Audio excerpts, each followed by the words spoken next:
Hey folks, Ashley, allthingsindustry.com. So I'm just about to send this to the lab for final wax up and processing. I just talked about placing the good old posterior palatal seal to compensate for shrinkage of the denture base.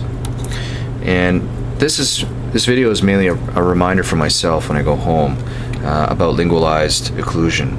There are several different types of occlusion, talking about anatomic balanced, non-anatomic balanced, non-anatomic non-balanced, monoplane, neutrocentric, and lingualized. And I was taught years ago a anatomic balance.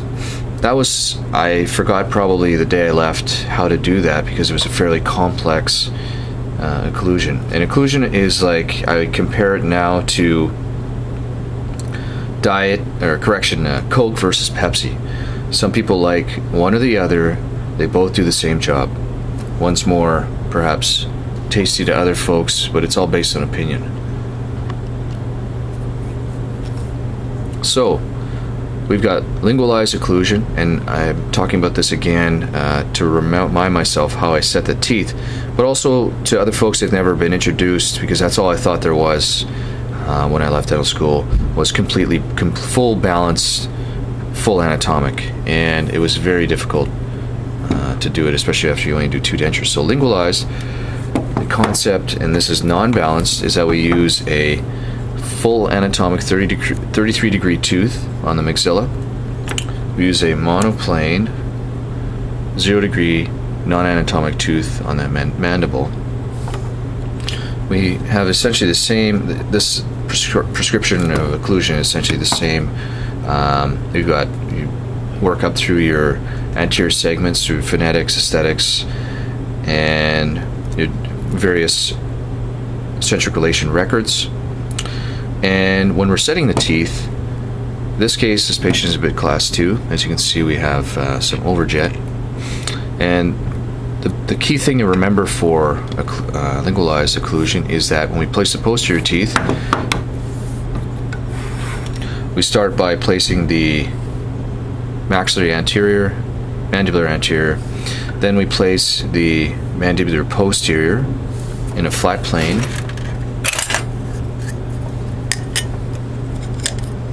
from the anterior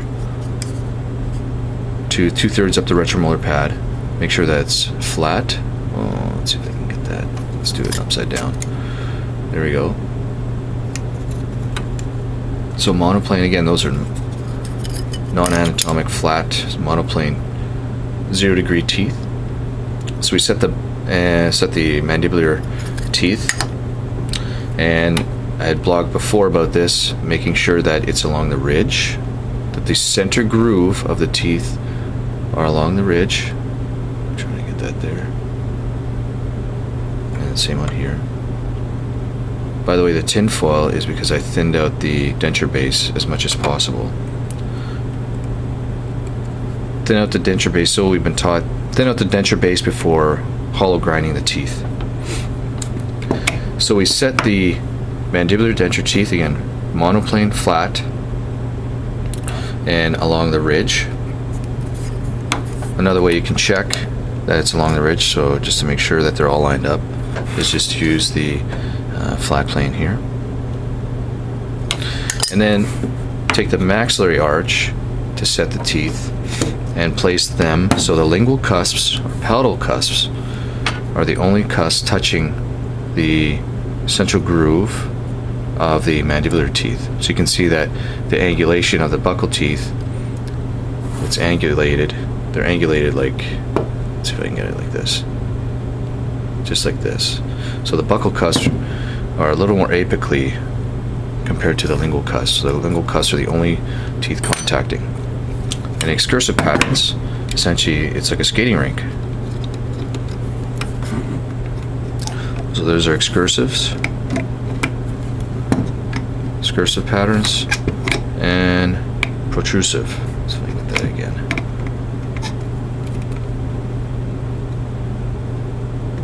So, and again, like I said, I'm just reviewing this for myself because I'm definitely going to be using this technique.